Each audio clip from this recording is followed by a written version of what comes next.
Here we go. This is Sarah Barnes, chapter 3 of Lovers, Lies, and Lilies. And she has found Calvin not breathing, called her sister.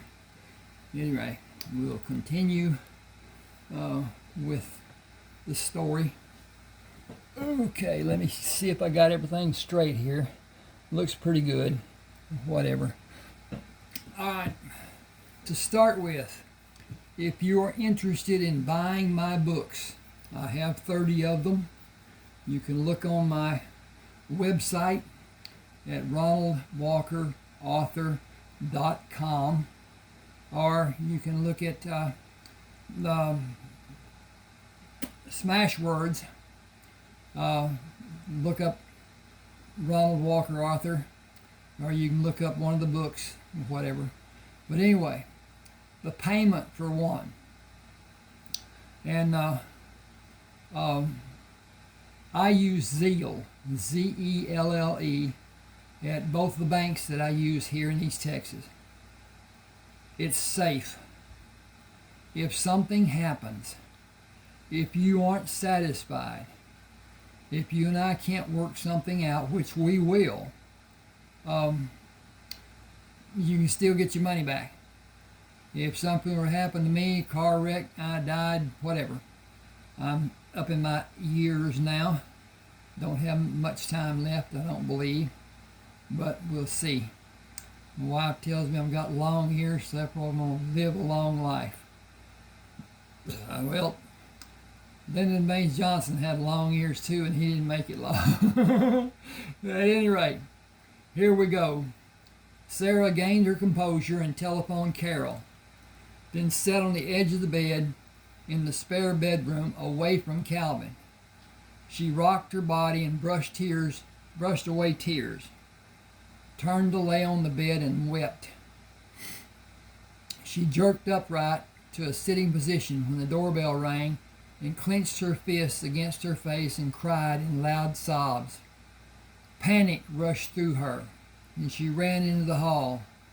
She stopped and gained an amount of composure, wiped her eyes, and walked slowly to the front door.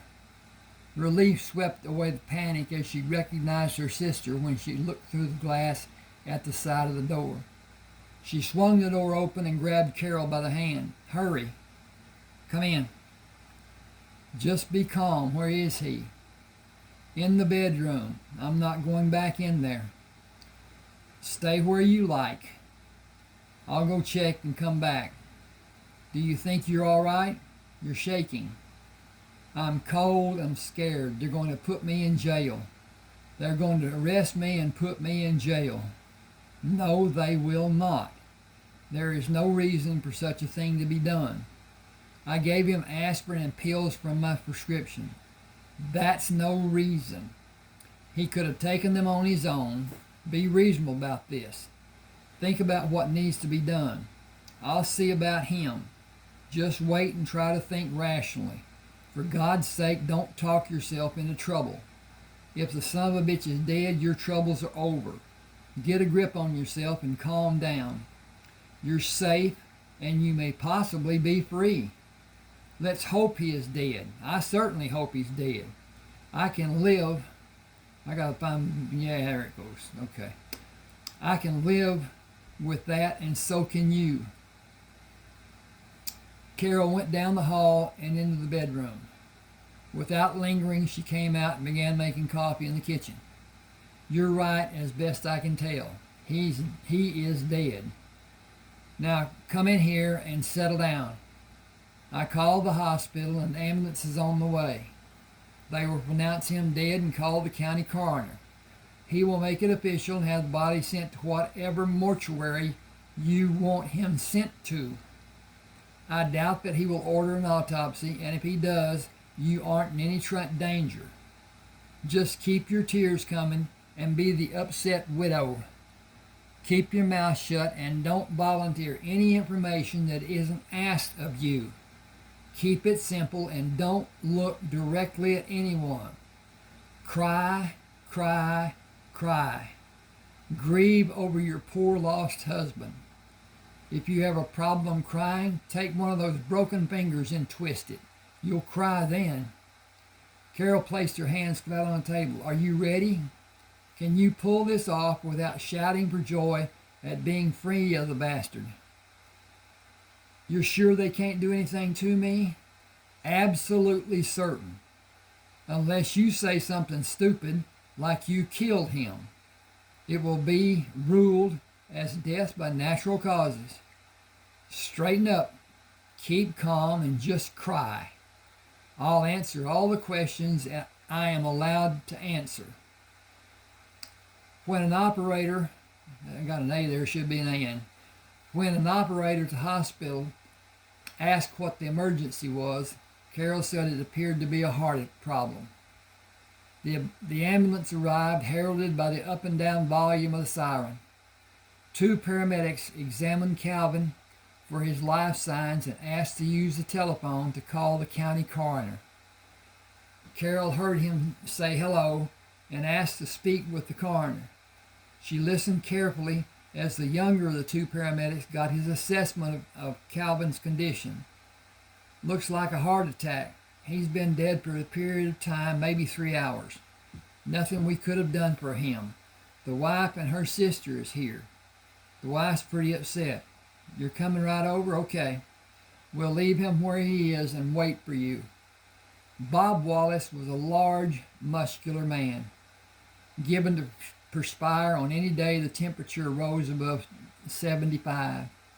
His countenance was at best short-tempered and at worst black. The paramedics moved out of his path and left him alone to do his work.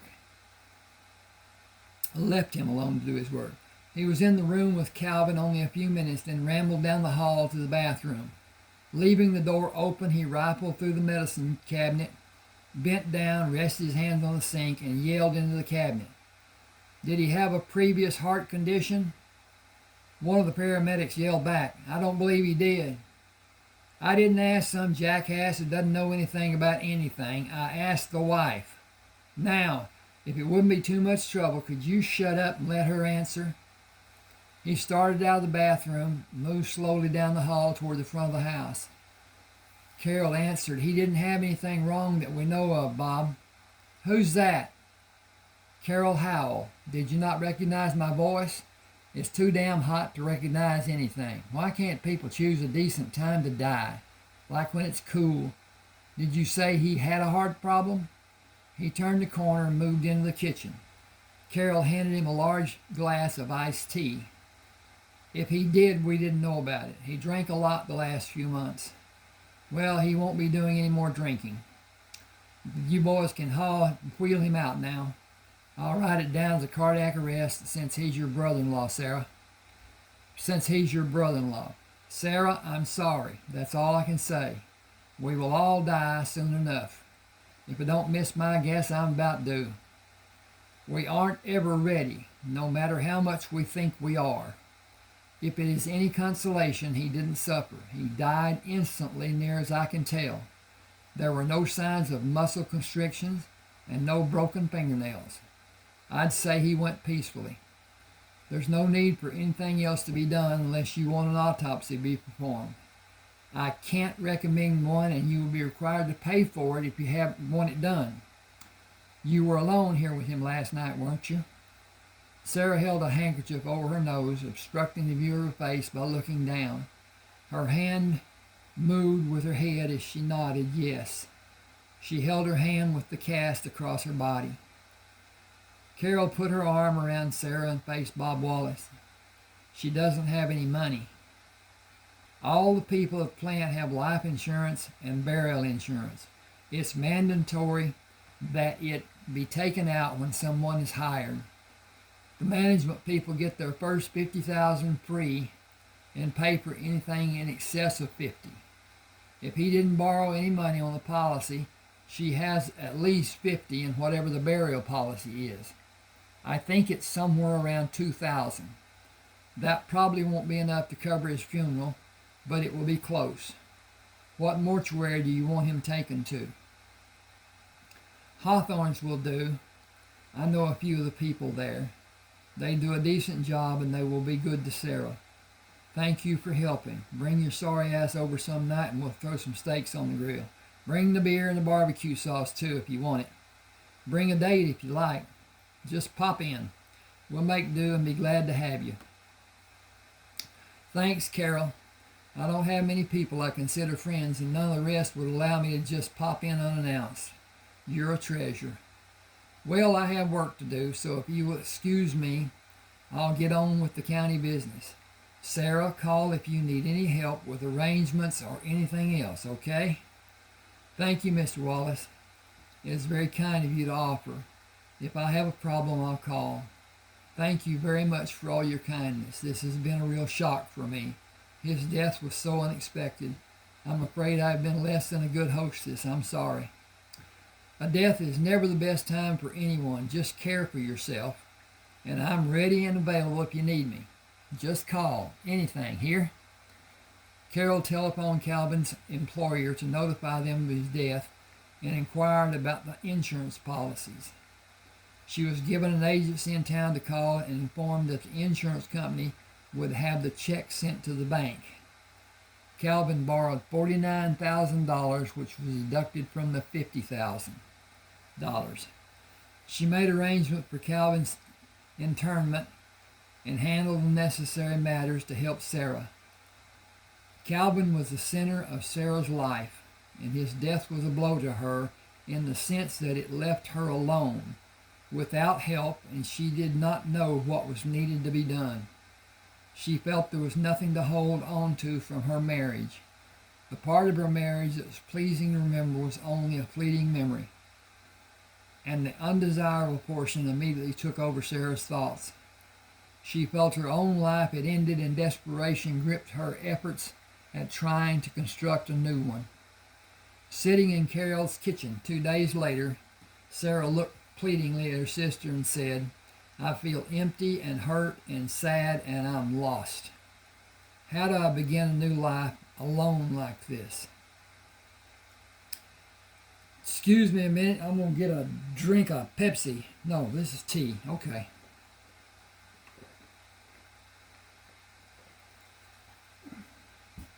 I have a particular malady, you might say. I had a bleeding ulcer, and the bottom valve, the pylorus valve in my stomach, was removed, and the gut was resected. And so they didn't know what to tell me. They told me to eat in small portions, crackers and peanut butter and blah, blah, blah. And that's far from true. What I do is I don't drink for 30 minutes before I eat, and I don't drink for 30 minutes after I eat. Then I can drink all day and everything's fine. But nobody told me that. I had to find out for myself, and it was quite a shock. But at any rate, that's about it. I have hypoglycemia, SEMA, which is a low blood sugar, not a high blood sugar, which would be diabetic. I suppose I'm somewhat diabetic, but anyway, getting my little things that's going on with eye blarings and different stuff, head reeling and whatever, and I just down a little sugar, put it under my tongue, let it dissolve, and pretty soon everything's copacetic, or I think it is anyway, so I just do my own thing. At any rate, she's got it all managed with Calvin's internment and whatever. Calvin, blah, blah, blah, blah. We're going to get down here. Oh, I'm way past. Sitting Carol. Carol held up her hand with one finger extended. One day at a time and everything in its place. Before you start a new life, bury the old one. Bury that son of a bitch. Put the casket in the ground. Oops. I got moved over here. Didn't work. Throw dirt over it and cover it up. Take whatever time you need to feel closure on your old life. Cry over him all you need to and get it out of your system. Get your house in order and look at what you want your life, how you where you want your life to go. Wow. Then take the first step that will start your journey to a new life. When you've done that, bring over a magnum of champagne and we will toast Calvin's departure and your freedom to have that new life. The day of Calvin's funeral, Sarah placed lilies tied with a green bow on his casket and stepped back to stand beside Carol. Detesting Calvin, as Carol did, she did not understand why Sarah placed the same flowers she earlier placed on Sarah's baby's casket and whispered to Sarah, "I would have been happy if you had spit on his casket. Why did you do that? He does not deserve the beauty of any flower, much less lilies. I did it for our daughter in her place. None of his people are here, and I felt she would want to be included." Carol said, "I do not wonder that none of his family came to see him off. None of them could stand to be around him when he was alive, and none of them will invest a single day of their work to honor him.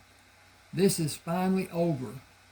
Come to the house. You need to eat and start living your life instead of being the housewife of a disgusting drunk." After the funeral, Sarah sat across from Carol in her sister's kitchen. Lifting a cup of coffee, she looked across the cup to say, "I'll grieve for Calvin and for myself because of the loss of my life, my lover, my confidant, my comforter, and my friend.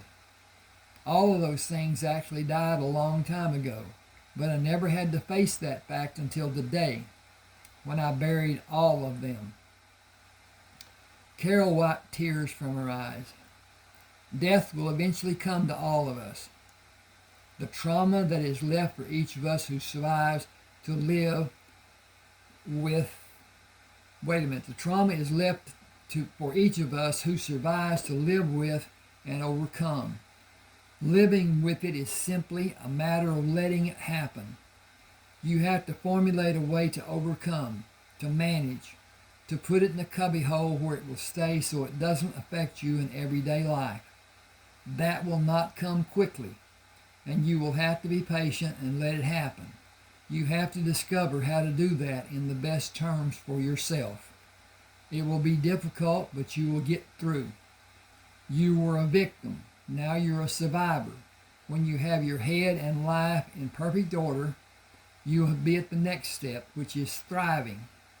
You have to nurture yourself as you are a growing plant and grow as the plant would. Thrive as a healthy, autonomous person. Don't idolize Calvin's memory. Don't make it better than it was. Remember everything, not just what you would have liked it to be. Remember how your hand was broken and look in the mirror from time to time. It's very evident you weren't able to completely straighten your nose the last time it was broken. Remember that. Yes, and remind yourself what your life was like. And remember how you were hurt.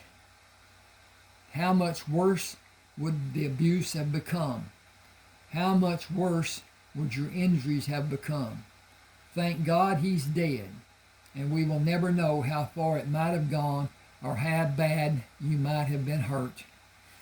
Okay, this is chapter 4. Excuse me just a second. I got to check on stuff here. I have a problem that I don't know if it's actually real. YouTube does not allow long, and I don't know how long, videos. So I try to keep mine down and try to stay in good graces with everybody. At any rate, here is chapter 4. Sarah fought depression constantly bombarding her until she broke into tears and screamed against the pain of her life. She took comfort in the warmth and welcome of her bed during the time she was unable to maintain control. Reclining on her stomach until the bouts of despair passed, her tears brought relief. She busied herself cleaning the house as well as her one useful hand would allow and spent the remainder of the time reading. It was a labor for her to do more than stay in the house and get through the day. It was a labor for her to do more. Okay. Carol was the only person she allowed to visit her, feeling too ashamed to let anyone see her bruised and wearing a cast on her arm. She thought of ways she might recount with the friends she once had that Calvin alienated. Carol was an inspiration for Sarah and spent time with her each day. You can come to our house and get away from the memories this house holds for you. Just a change and possibly a little relief. Sarah managed a weak smile. I would feel I was bringing pain to your house and running away from my pain. I have to feel I'm winning the battle by facing my problems. I can't accomplish anything if I can't do that. I appreciate the gesture, but I'll stay here until I have something to run to instead of away from. The cast comes off tomorrow, and I think it will help. If I can manage to get through this week, I think it will be a milestone and I'll be so much better. The following day, Sarah got up early and put on a record with a fast beat, hoping it would cheer her and brighten her day. She fixed breakfast, but only ate a small portion. There was a monumental day. This was a monumental day. Excuse me just a second. I got a repair to make here. If I can get this done stuff. Okay. Had a comma there. Didn't need to be. Now I got a place where it says to put a comma and I don't see the sense in it. And divides the sentence, and I think that's good enough. Now, yes, if subject is on one end of the and another on the other side, yes, it needs a comma. At any rate, here we go. This was a monumental day. The cast was to be removed, the enigma of that presence would be gone. She cheerfully dressed for the visit to the clinic. A small saw produced a whirring noise, and its revolutions diminished as it pushed against the plaster. The doctor broke the two edges apart and removed the bandage from Sarah's hand. The paleness of her skin will be gone in a short time. I'm sorry, he's talking. The paleness of your skin will be gone in a short time. You have healed very nicely. We should have a toast, but there are laws and we are fresh out of champagne. Call me if there's a problem. You may suffer small strains if you overdo. The muscles in your hand have atrophied. Oops. I'm not on the page where I can do this. Okay. Atrophied from lack of use. Ease back into using your hand. It will gain strength in a few days and should be fine. Sarah looked up smiling. Thank you for all you've done. She felt a heavy load was lifted from her when the cast was removed, and before going back to the house, treated herself to a meal at her favorite steakhouse. She found little change about the feeling she had toward her house. It was a symbol of pain she had suffered, and she took no comfort from having it. The necessary paperwork to make an application for Calvin's insurance was filed, and she was told she could expect a settlement in 2 or 3 weeks after the insurance company received his death certificate and acceptable proof of their marriage. By virtue of a state law, the funds in her bank account were frozen after Calvin's death. He died without a will, which left the ownership of belongings on both their names in question. Sarah was legally indigent, but there was no other claim that could be made for ownership of the estate. She petitioned the court for survivable spousal ownership and continued to live in the house while her petition was being reviewed. She was not able to withdraw any of the money in their account, and the funds were given to the Hawthorne Funeral Home to be applied to the expense of Calvin's burial. Sarah was left to ask for charity from those people who Carol knew that might give her aid. The lending institutions refused to give her a loan, telling her that she had no credit rating because the loans taken out before Calvin's death were in his name. She tried to use the insurance settlement as collateral, but lack of a credit history was again cited as a reason for refusing to give her a loan. Even Calvin's bi-monthly check from work was given to the funeral home as quickly as it was deposited in the bank. Carol made her a loan of $300 and helped her get through the weeks before the cast was removed. But that was not enough to pay all the monthly payments, and the funeral home was pressuring Sarah to pay the remainder of the funeral expenses. Excuse me.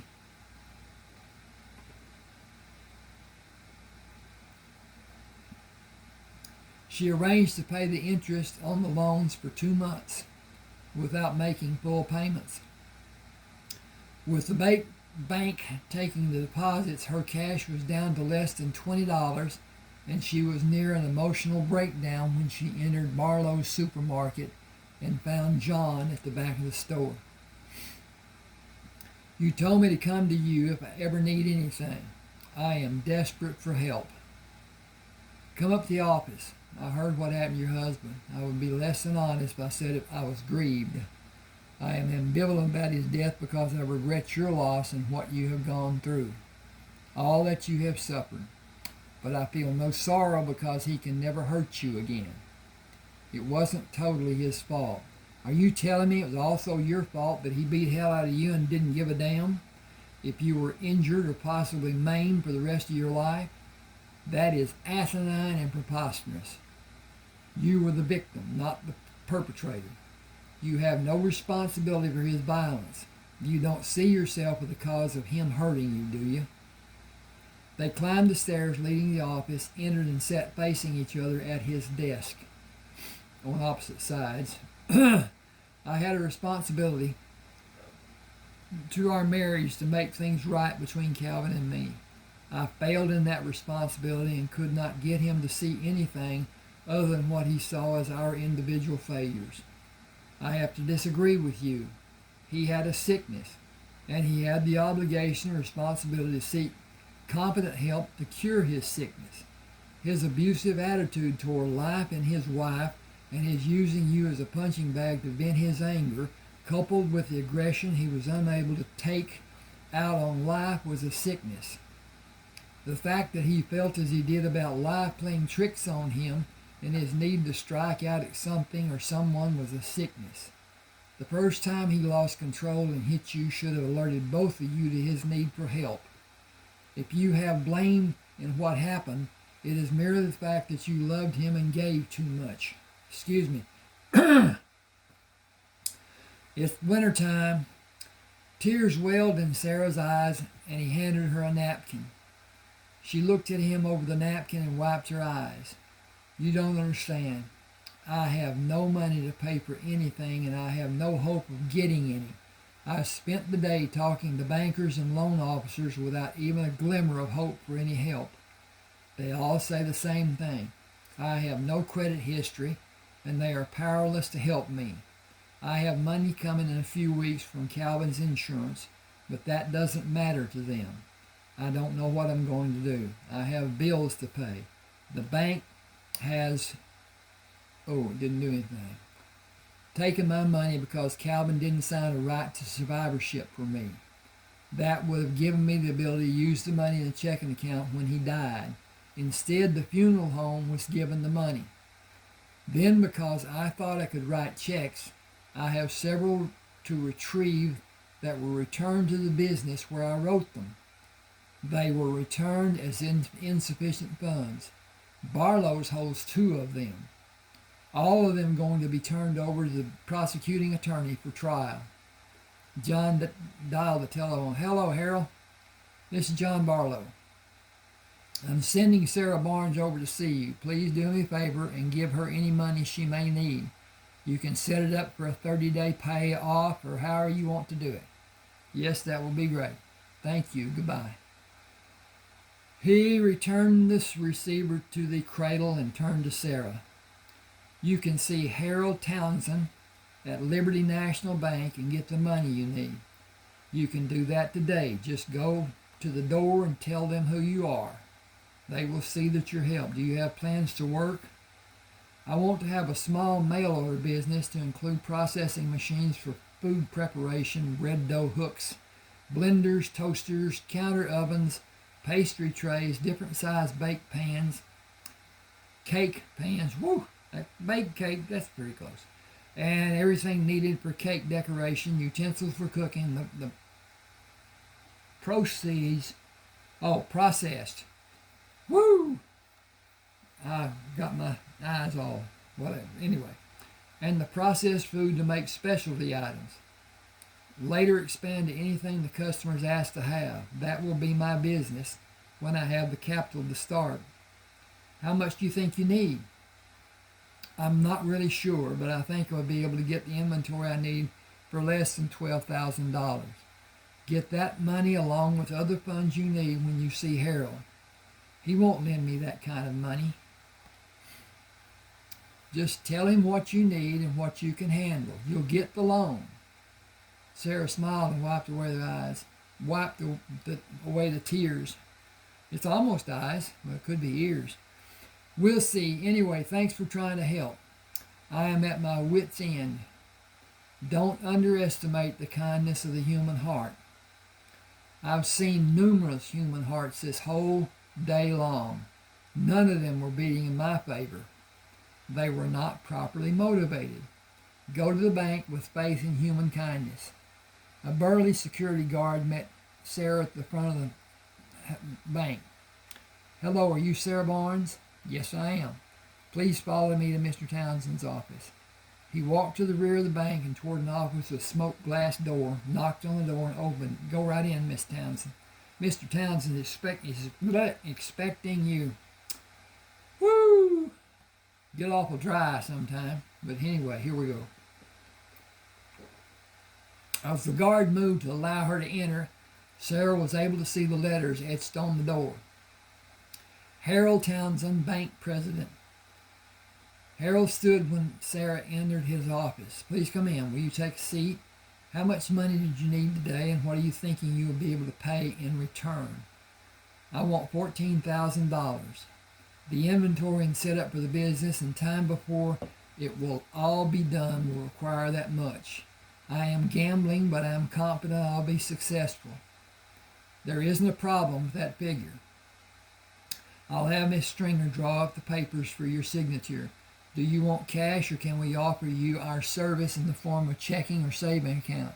The checking account might serve you better. I'm sorry, Mr. Townsend, I can't afford to have two checking accounts. Your checking account with Liberty National will be interest-bearing, and there will not be a charge regardless of the balance. You have a $25,000 limit on checking should you open an account with us.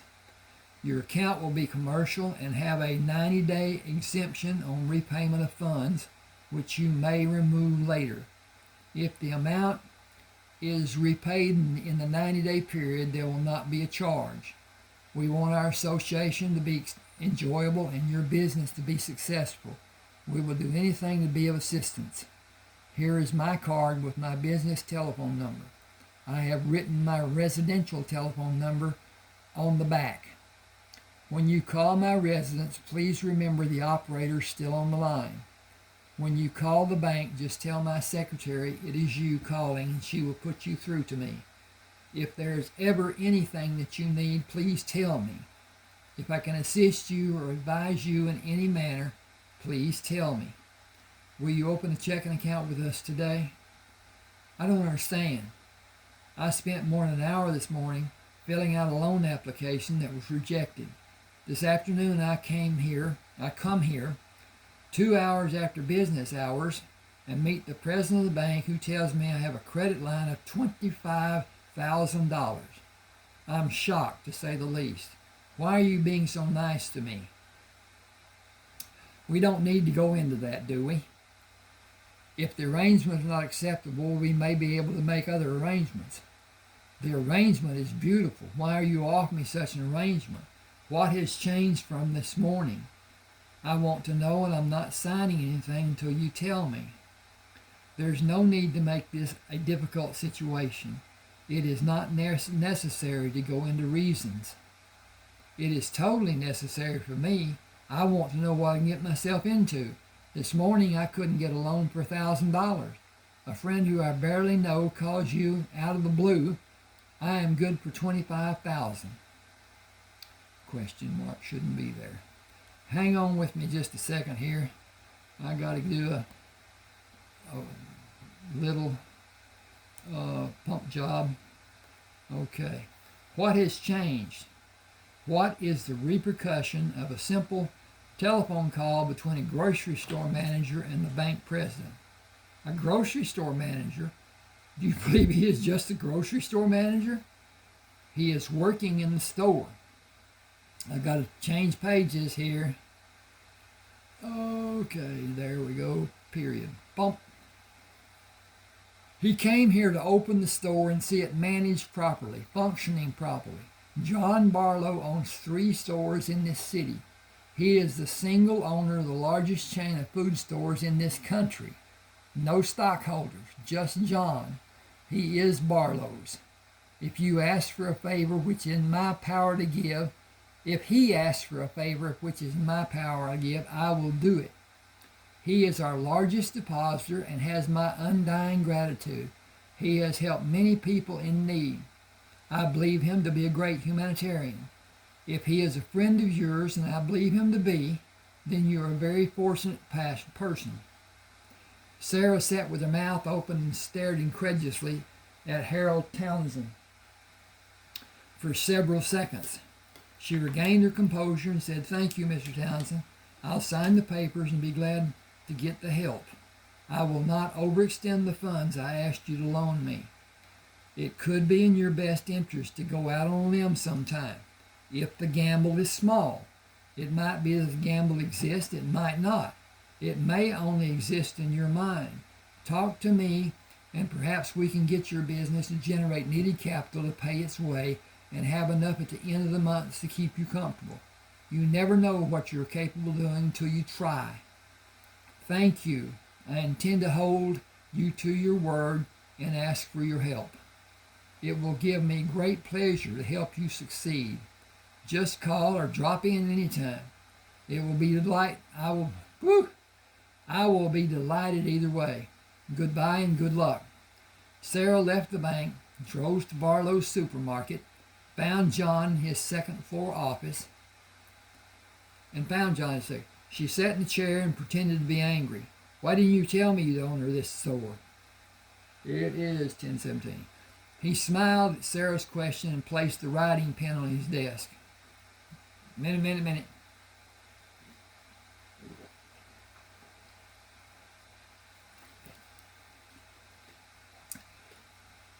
I own the 3 Barlow stores here and the chain that stretches across the eastern and middle parts of America. And all the southern states. Does that shock you? Does the presence of money and influence scare you? Will you have dinner with me even though you know I'm wealthy? Do you think that money puts me in a better position than you?" Sarah looked up at John. "You know, it's really funny, but when people who have never had a large amount of money consider those who do, they put them in category of being rich. Yet when a person who has a large amount of money speaks about themselves, it is in the term of wealth. What a difference in perspective money makes." "Well, let's talk about perspectives. I was born and raised, and I might as well say bred, in the inference of the biblical connotation, in a quarter dance whorehouse in New Orleans. That is what it was, a whorehouse. I will bow to tradition and hereafter refer to it as a brothel. My mother was a working member of that brothel. She became pregnant, had me, and kept me. I have no reasoning for what she did because having a child must have been a tremendous burden for her. She kept me for whatever her reason or reasons were. After her death when I was 2, the madam and lady of the house raised me." Boy, that doesn't fit, because that ain't what happened. I got to change that. I'm just going to take that a little bit out. I'll hang on just here. After her death, the madam.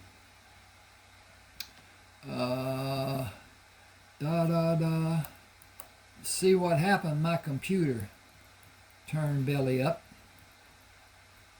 And this is a text that I took off of a disc, and have not had a disc reader until the other day. But at any rate, I'm repairing as I go along.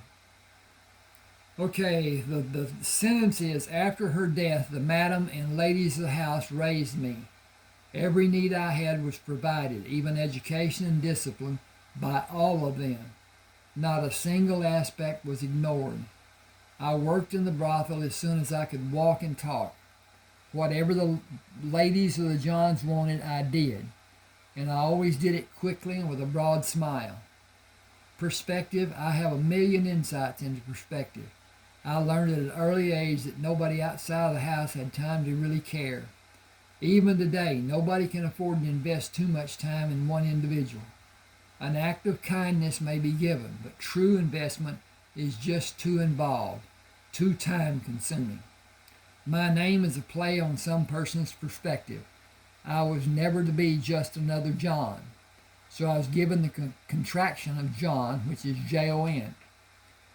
It may have been spelled in a different way than is usual, but it's still John. Every man who came to the house was called John. It made everything easier for everyone and safer.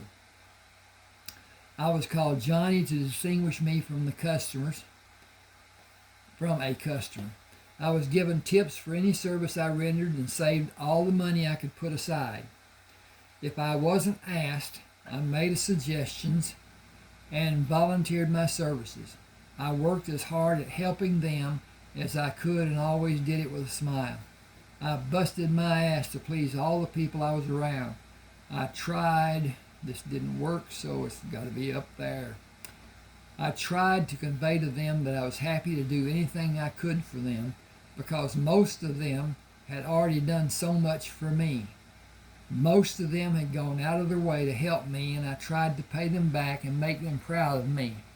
My rewards for trying to please them evolved from the thank you, which I got at first, to reasonable tips for a small child and probably unreasonable tips for a young man. Even good tips for the racetrack. I had people place bets for me, but tips are not an absolutely foolproof bet. Those bets always won. When I was old enough, I tried other bets on my own. Some were winners, some were not, and I had no desire to lose money. I'm going to repair this a little bit too, if you bear with me. Now that's kind of a funny thing to say because there are really only two bears. One has no clothes and one is covered with hair. So how do you bear with anybody? Get naked? Okay. I learned the only safe risk was to not risk. I saved all I could and I protected it from loss. After I saved a tidy sum of money, I went to the docks and bought anything I could wrangle from the ship captain or the first mates and sold the items on the street and to patrons of the brothel. The people on the ships would sometimes feel pity for me and let me have parts of the cargo. Profit in selling a ship's cargo was best done by selling it to a single buyer. They would not usually sell a division of the cargo to anyone else. My first major purchase was a wagon load of bananas.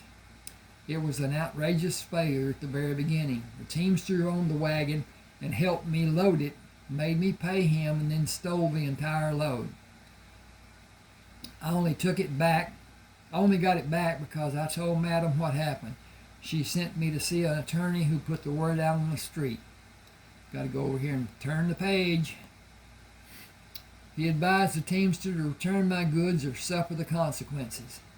He not only obliged, but helped me sell the load for a handsome profit.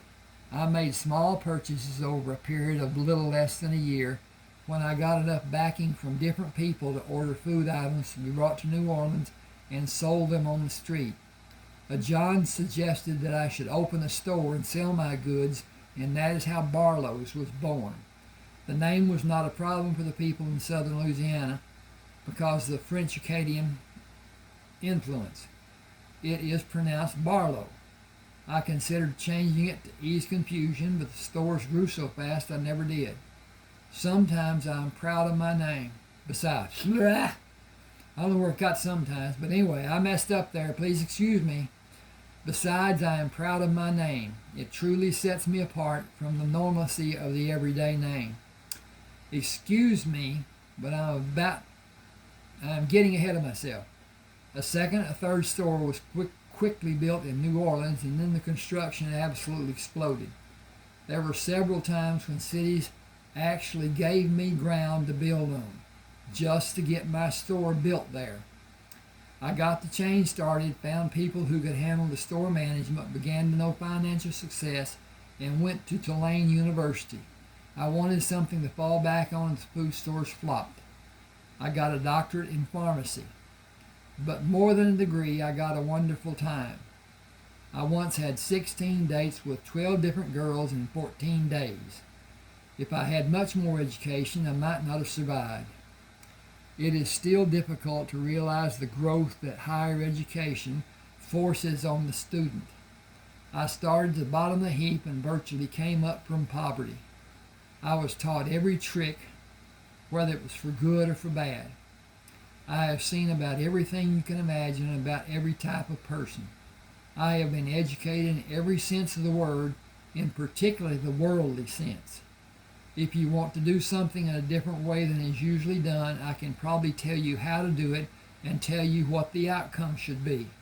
The problem is not the circumstance, but the individuals. Pride will not allow many people to accept the expertise and experience of another person. It is a shame, but it is a fact. A very cold, very hard fact. I've seen every type and description of woman anyone can imagine, and you are the loveliest woman I have ever seen. I wanted to know you the minute I first saw you. I wanted to possess you, hold you, touch you, love you, know you, all the most intimate ways possible, if you will allow. I don't want forever, and I only have a short time to give you. I will show you things you have never experienced in your life.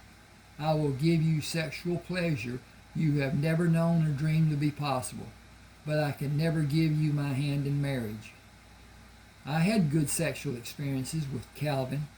Is he the only man you ever bedded? Gotta flip the page. Yes, he is. Well, I'm not flipping.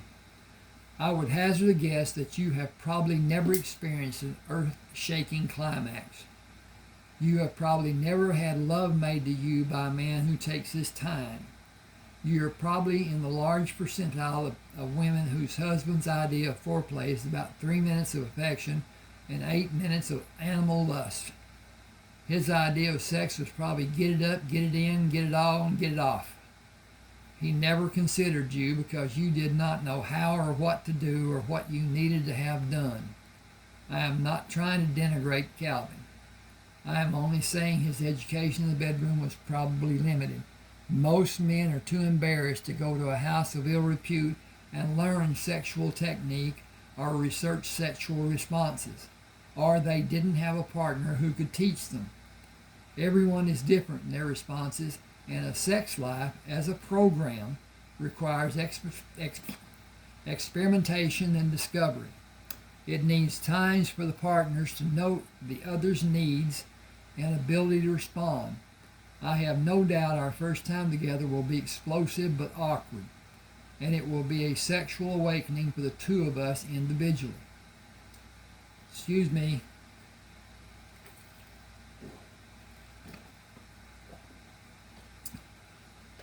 I'm more than a little shocked you would talk to me in such a manner. We hardly know each other. We can keep our relationship at this level if that's what you want. It is not what I want. I felt the same strong urge you felt when we first met, but I would like to ease into something and not be bowled over by familiarity. Sarah, familiarity is exactly where I intend to go with you.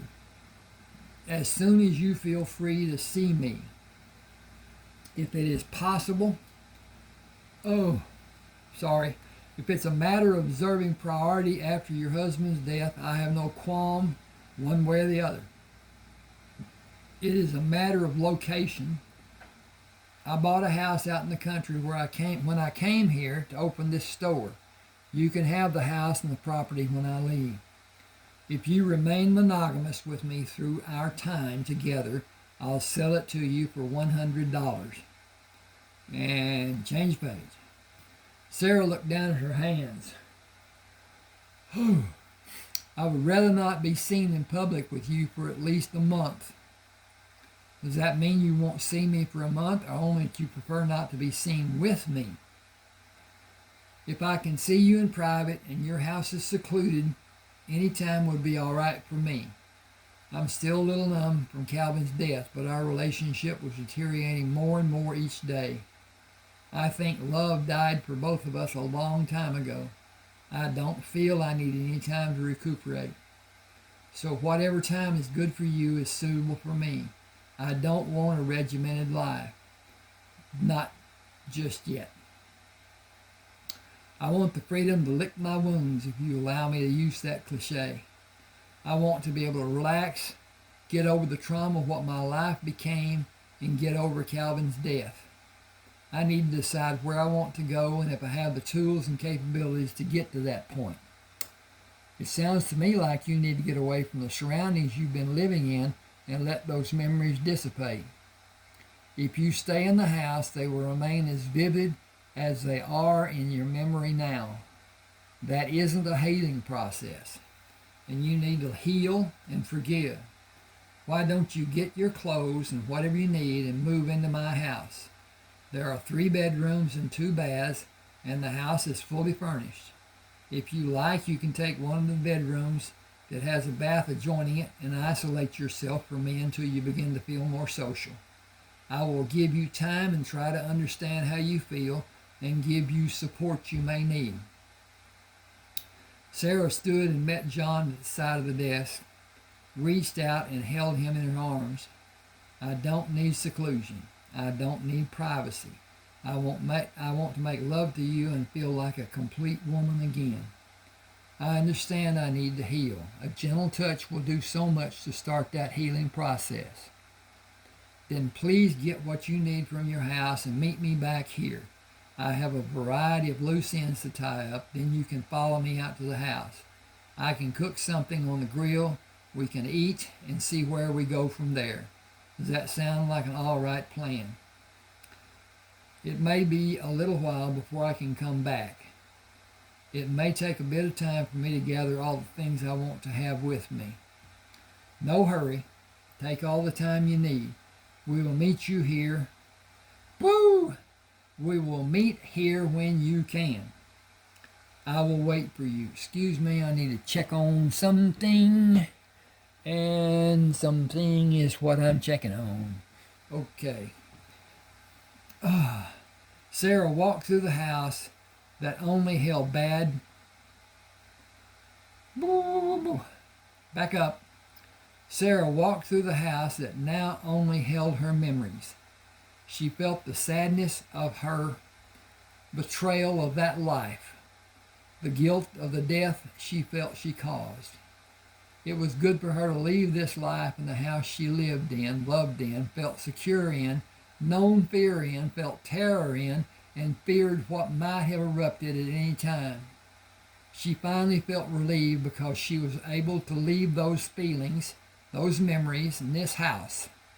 She packed 2 bags, a makeup kit, a portable hair dryer, and curling iron, and decided she would come back if there was something she needed. She left the hall light on and locked the doors. Calvin's car was in the garage.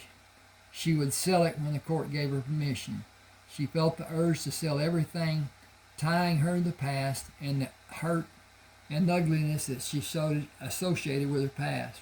She could not run away from the past, but she could obliterate the memory and rid herself of whatever excess baggage shadowed the memory of her past. If I was an Indian, I could just leave and burn it to the ground. She laughed at the thought and felt guilty because she was not being as respectful as she imagined she should be. She shook her head, wondering at the stupidity of thinking. There was no standard for her to follow.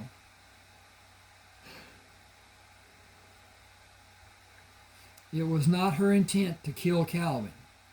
She was not glad he was dead, or was she? No, his death was an accident. Her heightened emotion made it impossible to decide how she felt about his death. She was glad he was not able to hurt her any further. Perhaps she had chosen to kill him in her subconscious and was afraid to admit she wanted him dead. It did not matter at this time, and she closed her mind to the questions tormenting her.